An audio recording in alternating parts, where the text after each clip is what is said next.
ये देश का दुर्भाग्य है कि आजकल कुछ लोग अर्बन नक्सल की भाषा खुलेआम बोल रहे हैं।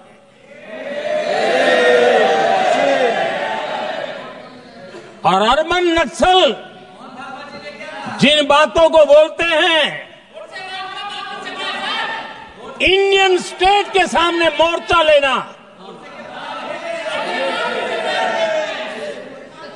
ये अर्बन नक्सल की भाषा बोलने वाले, इंडियन स्टेट के खिलाफ लड़ाई की घोषणा करने वाले न संविधान को समझ सकते हैं, न देश की एकता को समझ सकते हैं।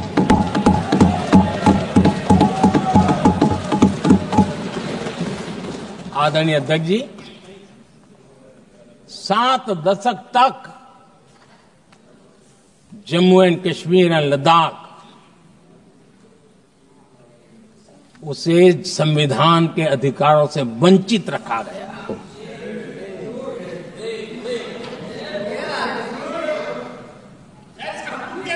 ये संविधान के साथ भी अन्याय था और जम्मू कश्मीर और लद्दाख के लोगों के साथ भी अन्याय था। हमने आर्टिकल 370 की दीवार गिरा दी। अब जम्मू कश्मीर और लद्दाख के उन राज्यों को, देशवासियों को जो अधिकार हैं, वो अधिकार उनको मिल रहे हैं। और संविधान का महात्म्य हम जानते हैं, संविधान की भावना को जीते हैं, इसलिए ऐसे मजबूत निर्णय भी हम करते हैं। आदरणीय अध्यक्ष जी, हमारा संविधान हमें भेदभाव करने का अधिकार नहीं देता है। जो लोग संविधान को जेब में लेकर के जीते हैं, उनको पता नहीं है कि आपने मुस्लिम महिलाओं को कैसी मुसीबतों में जीने के लिए मजबूर कर दिया था। हमने ट्रिपल तलाक का खात्मा कर करके संविधान की भावना के अनुरूप मुस्लिम बेटियों को हक देने का काम किया है, समानता का अधिकार दिया है।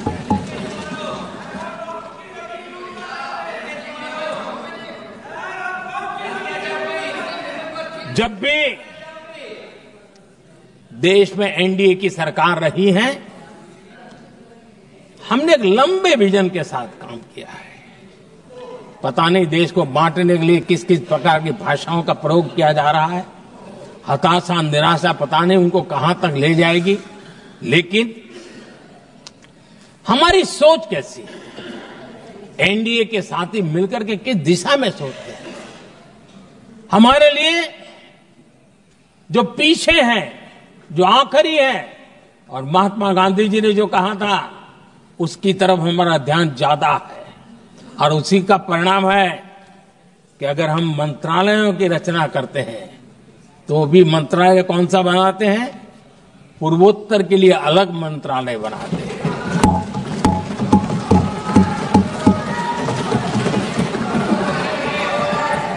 हम देश में इतने साल हो गए, अटल जी आए तब तक किसी को समझ नहीं आया था। भाषण तो देते रहते हैं। आदिवासियों के लिए अलग मंत्रालय एनडीए ने बनाया। आदरणीय अध्यक्ष जी, हमारे दक्षिण के राज्य समुद्री तट से जुड़े हैं। हमारे पूर्व के कई राज्य समुद्री तट से जुड़े हैं।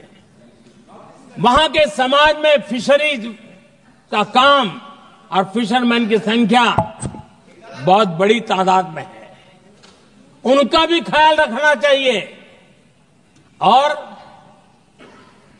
जमीन के भीतर के छोटे पानी के जो इलाके रहते हैं, वहां भी फिशरमैन के रूप में काम करने वाले समाज के आखिरी तबके के लोग हैं। ये हमारी सरकार है जिन्हें फिशरीज के लिए अलग मंत्रालय बनाया।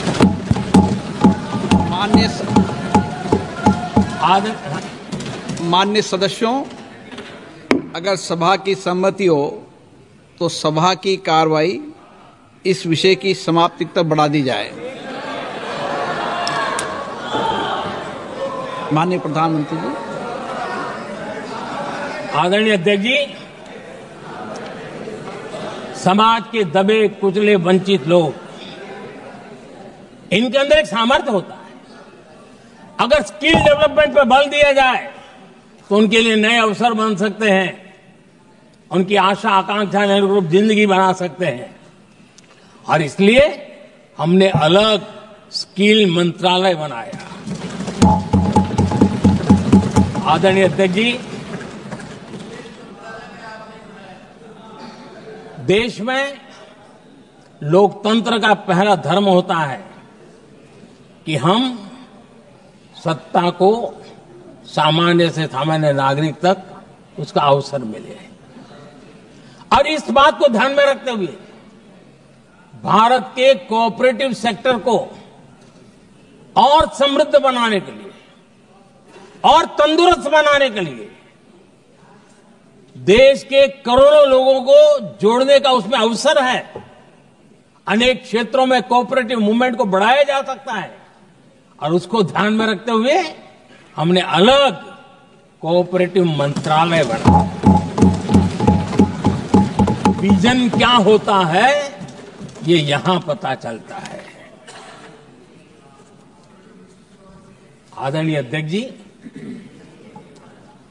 जाति की बातें करना कुछ लोगों के लिए फैशन बन गई है। पिछले 30 साल से सदन में आने वाले ओबीसी समाज के सांसद दलों के भेदभाव से ऊपर उठ करके एक होकर के 30-35 साल से मांग कर रहे थे कि ओबीसी कमीशन को संवैधानिक दर्जा दिया जाए। जिन लोगों का आज जातिवाद में मलाई दिखती है, उनको उस समय ओबीसी समाज की याद नहीं आई। ये हम हैं जिन्होंने ओबीसी समाज को संवैधानिक दर्जा दिया।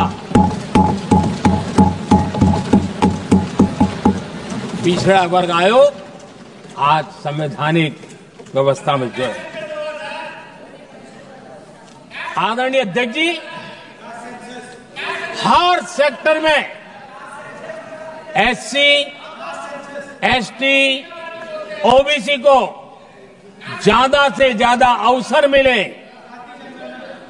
उस दिशा में हमने बहुत मजबूती के साथ काम किया है। मैं आज इस सदन के माध्यम से देशवासियों को उनके सामने एक अहम सवाल रखना चाहता हूं।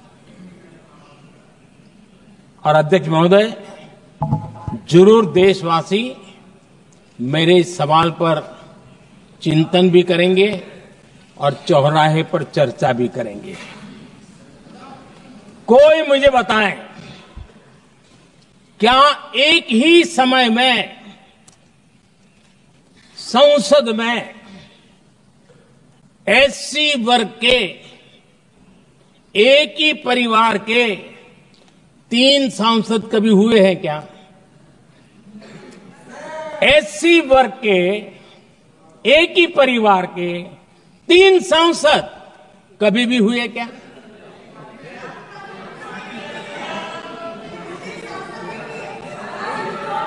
मैं दूसरा सवाल पूछता हूं, कोई मुझे बताए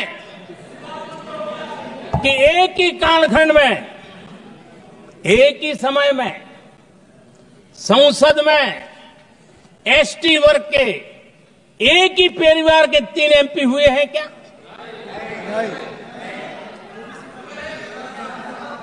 आदरणीय अध्यक्ष जी, कुछ लोगों की वाणी और व्यवहार में कितना फर्क होता है, मेरे एक सवाल के जवाब में मिलता।